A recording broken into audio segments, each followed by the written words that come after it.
Hi again. We're back with Hyperlight Drifter. Last time we cleared the south section, and as you can see, all four of these monolith-looking thingies are raised, which means we can proceed to the end game. But first, I have like 1,000,000 gold, so I'm gonna upgrade my health kit wherever that is. I forget where that is. I think it's up to the left.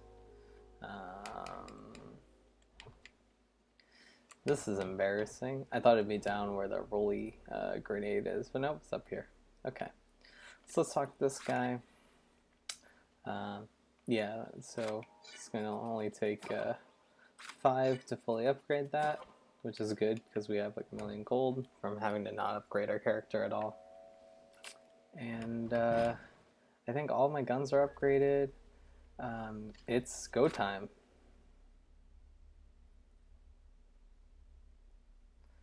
So you get this ominous intro. The nice town music goes out, and we just have this throbbing bass. Probably can't hear it in my recording. And then the twinkly little synths coming in as we watch the elevator descend. It's kind of cool. I can't move the character or anything like that while it's on the elevator, probably so that you don't like fall off or run to an invisible wall.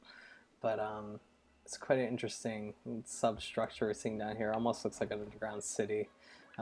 Just got a pathway of all invisible tiles. Got a whole lot of visual information going on, and a lovely hot pink palette. I actually really like it. Contrasted with the darker imagery. It's cool. Yeah, I really quite like this last bit. I have some things I kind of hoped about it, but I'll talk about that later. So we come back to what looks like the opening scene, another one of these big dog monolith guys, and then a boss door immediately, which kind of took me by surprise the first time I played through. I was expecting a whole other dungeon, but no, you just go right in. It's darker, you just see a little light around the character for the first time. I never noticed these little desks with all the skeletons and stuff. I guess this is probably where the crux of this all happened. An experiment gone awry, right in the center of the underground base in the town. And we're presented with 5 medkits to fill up your full inventory, so you know that something bad's about to happen. Let's walk through and take a look. Oh, right, you have to activate the boss fight. Let's watch.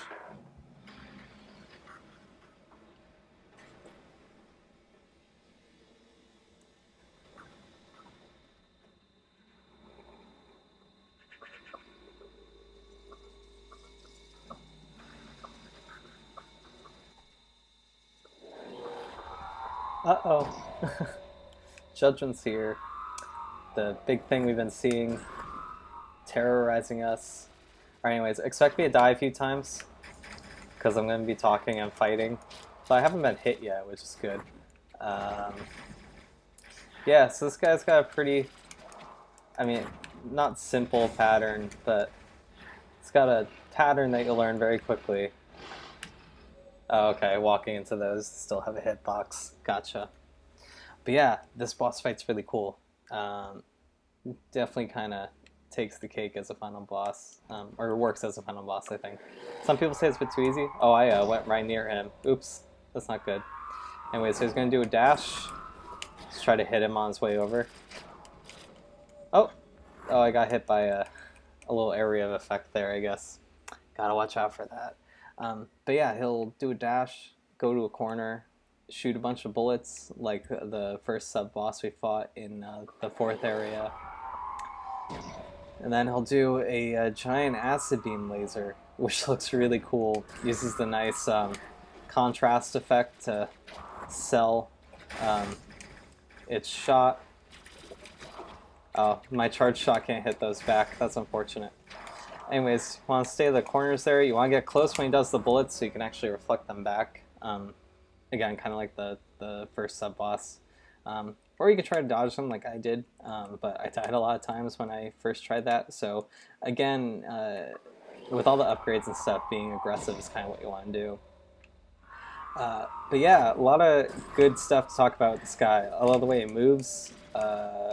Just very like the windups and goes are excellent. Some really nice animation, efficient and intimidating animation.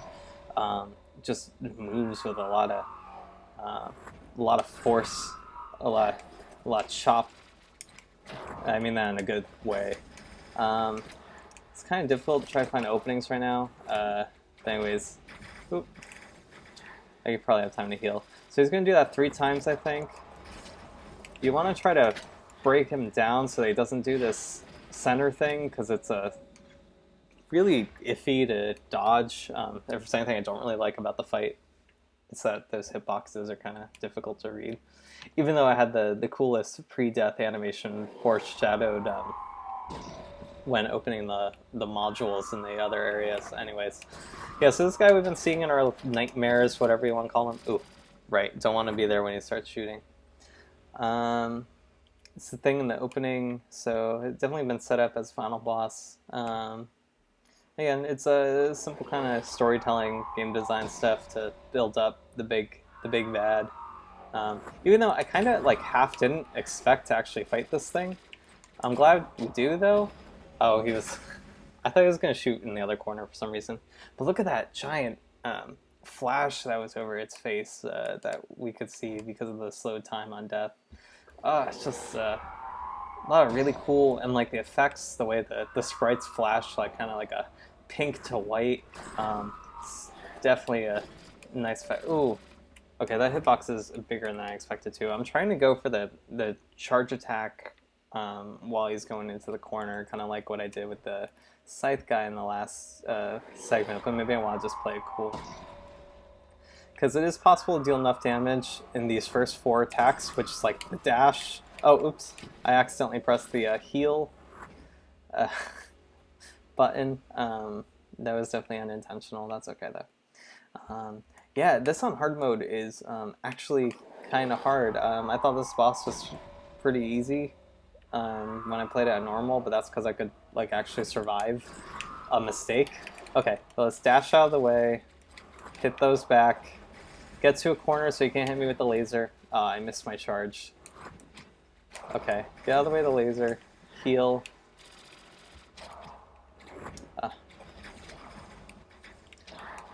Basically, I'm trying to get a good. I was trying to get a good bullet counter. Yeah, like that. You can kind of hit where the 2 waves intersect to save your stamina. Anyways, you break him down enough, you get to this segment where you can break these things. I didn't know you can break them. And you kind of want to, because then he'll do a big explosion. Ooh, I did not expect that area of effect to be so big. But around that time, I do like how this is all timed. The music starts getting more intense. They add some really cool percussion. It evolves from kind of that mysterious theme that we saw in all the story segments into like an actual theme of its own that we haven't really heard. It's good stuff. I listened to the theme a lot after I first fought this guy, just because I really liked it. I liked how noisy it was. Anyways, yeah, so we did enough. I'm going to try to hit one of these things when it comes close. I did not time that well. Anyways, so get away from the other ones. I'll use the time to heal, because it's going to cover, if you don't destroy all of them, it's going to cover so much of the battlefield. Anyways, now he's in the second phase, so he's going to ramp things up accordingly. Oh, I should have looked for that. I knew he was going to... I had a feeling it was going to aim that way. But yeah, the boss works in 3 stages. It's going to do that big darkness attack twice, I think. In each new stage, it's going to do an extra dash. I'm going to try to get some early damage in. A bit risky because it's harder to dodge that. Anyways, yeah, so I'm timing these dashes really well. I'm baiting the laser pretty well. Kind of have to, though, on hard, I guess, because you're not surviving that. Okay. Will that get close enough? No. Alright, well anyways. I should be safe here. Uh-oh. No! Oh. Dash right into the wall, meant to dash back down. The spot where he appears could be a bit difficult, because it will act as its own little explosion. Anyways, I guess according to last time, I was able to get like 6 hits in on this. Dash out of the way, hit him with the charge, but I didn't get out fast enough. Should have let go of the charge first.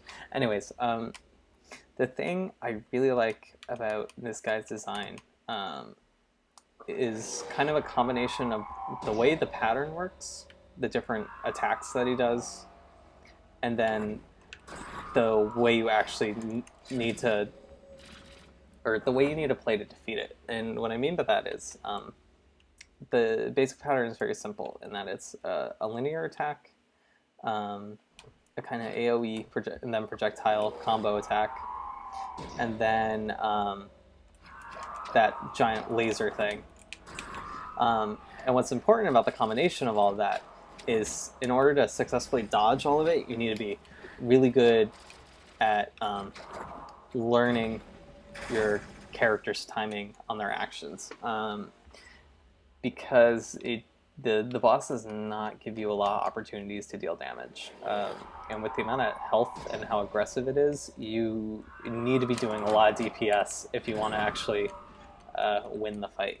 So you can see with that dash, you can't, or it's very difficult to actually dodge it without dashing. But if you dash too early, it's going to track you. So it's kind of almost a punch out type. You need to react when the game wants you to react. You need to block those shots. Ooh, that hit effect looks really nice. I never noticed it before. And the way it's like kind of all black but surrounded by the magenta. Ooh, love it. Gonna definitely or keep that in mind for later. So yeah, to watch out for this attack that it's about to do, you need to dash right at that last moment. To dodge the laser, you either need to get into a good position, you need to zone well, or you need to know how to chain dash out of a bad situation. Because it moves too fast if you're too close to not get away. Okay, this attack maybe works a bit different. Oh, that hitbox has a really weird time. I would expect it to wait for him to actually smash down. For that, you need to know how to cover distance and deal damage in order to not just get wrecked by all those explosions. And then I think that's the majority of it. You get tested. Ooh, I got too close. You get tested a bit more as the battle goes on and his attack patterns become more aggressive, doing more dashes, moving a bit faster. The timings become a lot tighter, I feel, especially with the multi-dash thing. It really pushes the game's more timing-based combat to its limits, and I think that's kind of brilliant. Part of the reason I really like this game's combat is because it knows what it is and it doesn't try to be anything more. It's simple, but that's not a bad thing. Because everything is designed around the specific capabilities of the player character, and I think a good action game knows to do that. Okay, I got really lucky with the chain dash there, but you see what I mean. I was able to dash out of the way, get a hit in, but if I didn't dash when I did, I was dead. Same there. Yeah, this is really testing me, and I like games that do that.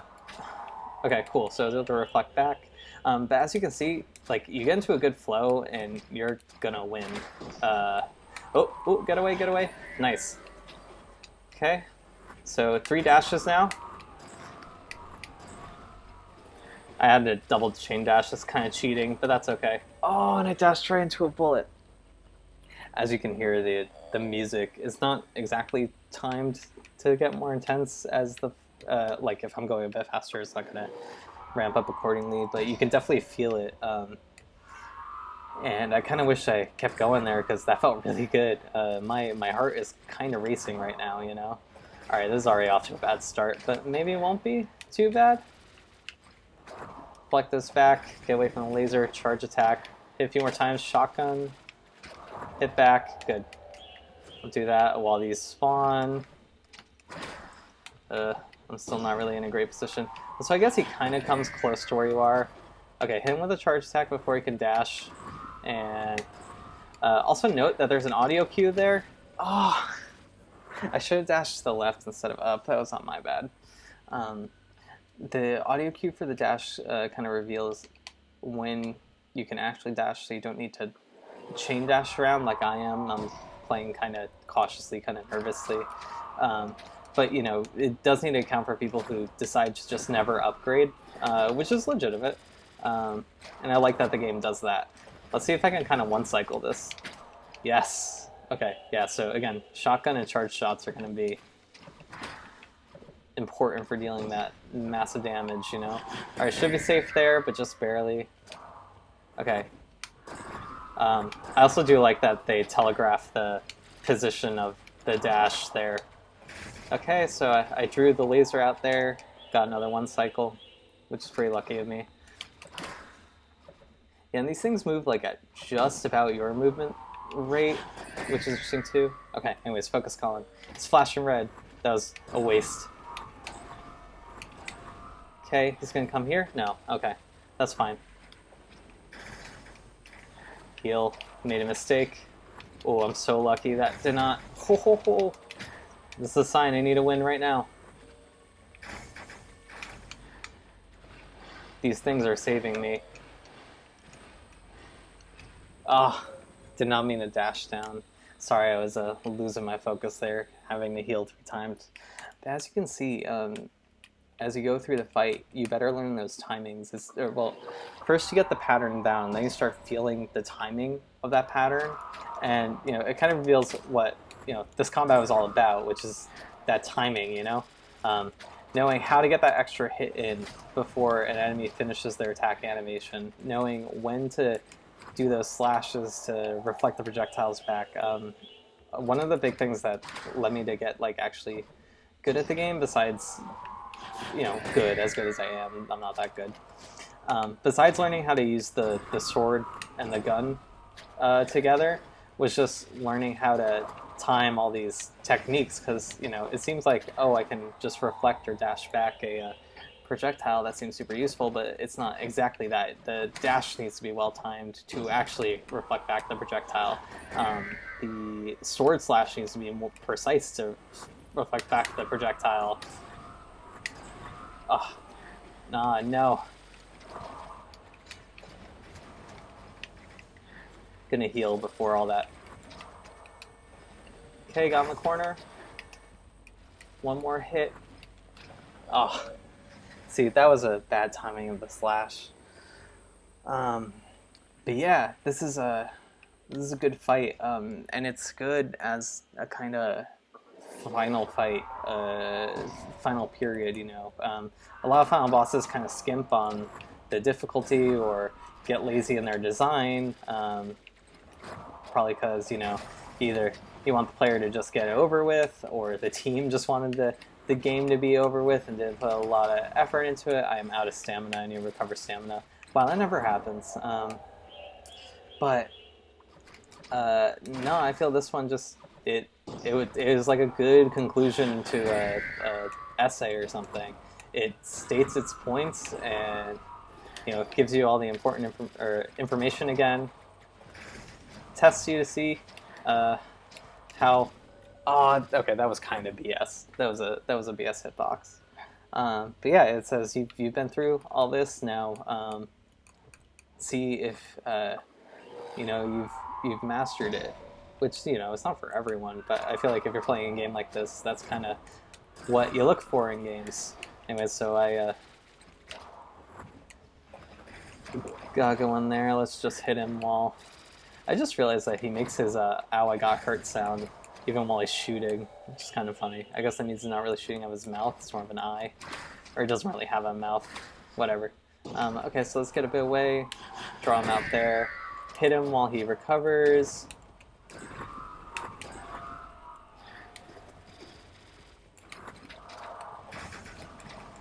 Sorry, I'm focusing.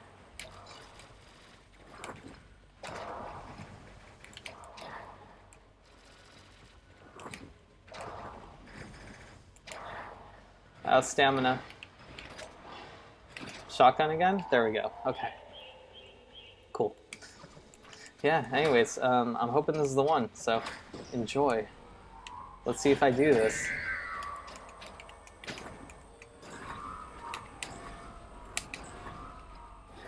Oh no, he went the other way. No! Ugh. Dang. Yeah, this is good. Sorry. Maybe I'll just let this fight play out. And this will be it. Oh, I have the bombs too. I could use that.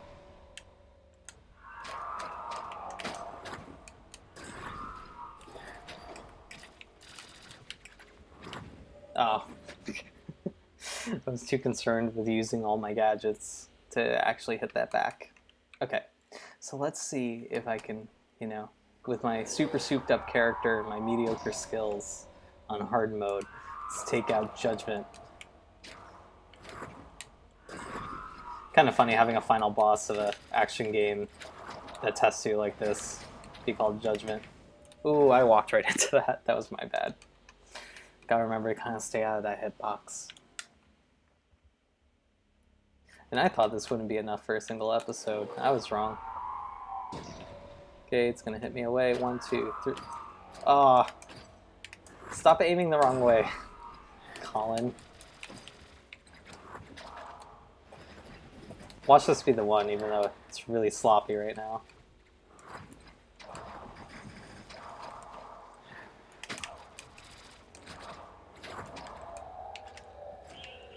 Okay, 2 health, or 2 med kits, but that's okay. Let's try to take this one out too. Yeah, taking out 2 and you're like never gonna get hit by this. Got a lot of damage in there, which is good. Nah, I went to the other side. I gotta get better at predicting that.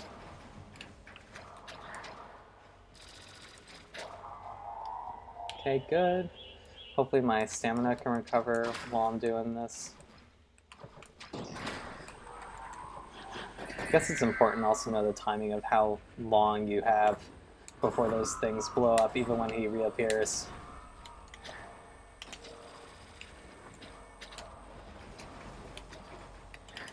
Oh, so close, so close. Yes! Final hit. And we're good.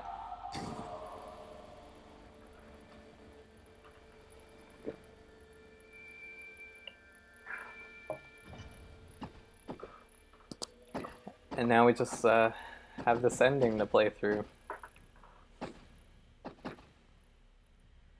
And we see our newest buddy for the last time. Funny that my guy is telling me to heal. Unfortunately, if I try to press any button, any action button, my guy just starts coughing again.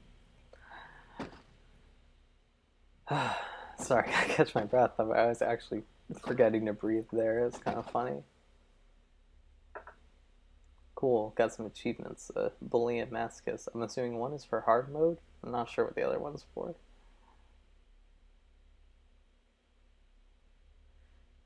Sees my guys recovering a bit as we get closer to the campfire. That was not here. And I'll let the ending play.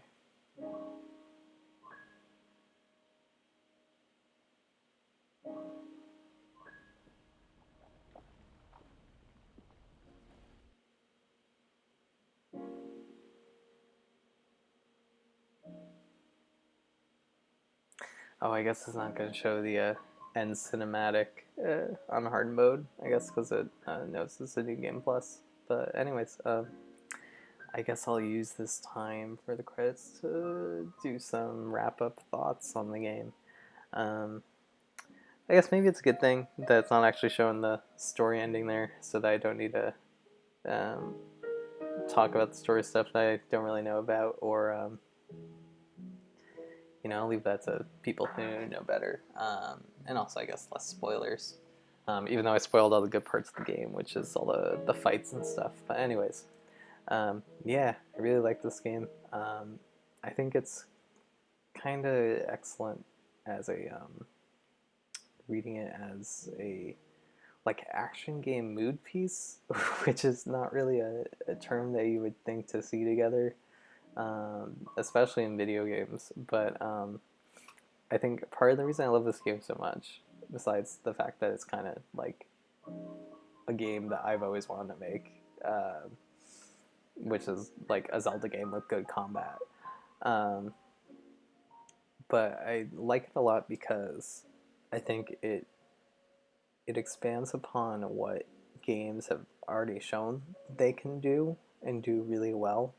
Obviously it has a ton of apparent retro, like SNES influence from its visual design to um, the art style, the combat, the top-down camera, the actual structure of the game. It's not very experimental in any of those regards. Even um, the checkpointing and the health and whatever is in a ton of games now, thanks to a certain franchise I won't mention. Um, but it puts its own spin on it, and a very obvious personalized spin on it, I think you could say. Um, Meaning, like, it feels like a fun video game that someone made as a art piece, and I don't mean that in a pretentious way, but I mean it as kind of like an ultimate of using games as personal expression, but not in a way that games as personal expression is usually thought to be used. Usually when people talk about games as personal expression or poetic games or art games, it's a very specific subset of non-commercial short experiences. Tend to be either heavily metaphorical in their mechanics or their presentation, to relate to something personal or political or whatever the serious games argument. And I'm not saying there's something wrong with that. I made a bunch of those games. I enjoy them myself. Some of the my favorite games are God, that sounds like such an excuse, but no, really.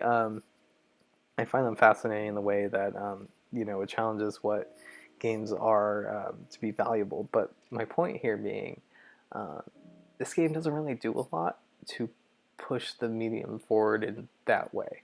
Um, it is very polished. It is very fun, but it's not really something that no one's seen before. Like a ton of people played A Link to the Past, and this game does differently. A lot of things differently than Link to the Past, but it's it does it in its own way, puts its own unique spin, and it has a very strong spin. It feels like it's coming from a very specific place. Um, a friend of mine said, wrapping the game up, it was like the well-deserved end to a weary travel or something, which is not something you would expect from a game like this. So again, putting those little spins that you don't necessarily expect on a game that even without all of that would be pretty good, probably. Like the combat's better than like Secret of Mana or Link to the Past, which I see as kind of the two biggest inspirations. So it's got that going for it. But then this like weird world and the story that I don't even know too much about, but it definitely seems like there's something there and something big and serious going on there. This kind of style and direction and world that's not really like other things we've seen. I mean, it's got a big like Ava or Nausicaa influence in some of the designs, but that's so rarely seen. Can't really point to that. It's basically like I guess it'd be like the equivalent of like someone who grew up on Michael Bay movies making an art house flick that played like a Michael Bay movie or something like that.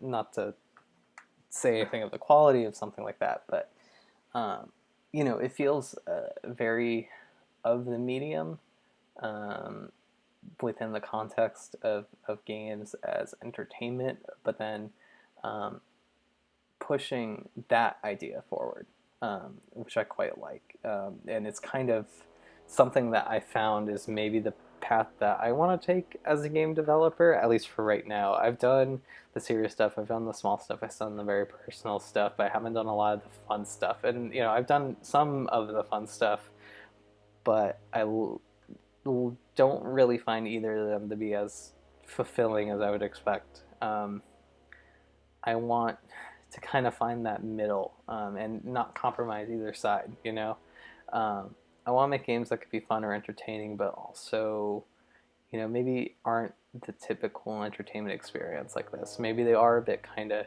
mournful or sorrowful while also having, really nice screen shake. You get what I'm saying?